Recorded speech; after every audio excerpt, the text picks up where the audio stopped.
কারণ ক্যান্সার দেখে যদি এই দোয়াটা আপনি বিশ্বাসের সাথে পড়েন, জীবনে কোনোদিন ক্যান্সার রোগে আক্রান্ত হবে না।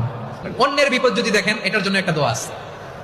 অনেক সময় আমরা দেখি হাসপাতালে ক্যান্সারের থার্ড স্টেজে চলে গেছে, লোকটা হ্যাংলা হয়ে চিকন হয়ে হায়রে কি কষ্ট পায়, দেখি না? বিষ্ণু বলে একটা দোয়া যদি কেউ অন্যের কোনো বিপদ দেখে পড়ে, ওই বিপদ তার জীবনে কখনো আসবে না। শুনবেন? শোনার আগ্রহ আছে? অনেক সময় হয় যে আমরা মহাসড়ক দিয়ে যখন চড়ি, দুর্ঘটনায়, আইরে আল্লাহ, দুর্ঘটনায় মানুষের মাথা একদিকে, দেহ আরেকদিকে, ব্লিডিং, এরকম হয় না? আল্লাহ তুমি হেফাজত করো। বিশ্বনবী বলেন এই দুর্ঘটনা দেখে কেউ যদি এই দোয়াটা পড়ে, তার জীবনে সে কোনোদিন এরকম অ্যাক্সিডেন্টের সম্মুখীন হবে না। শুনবেন?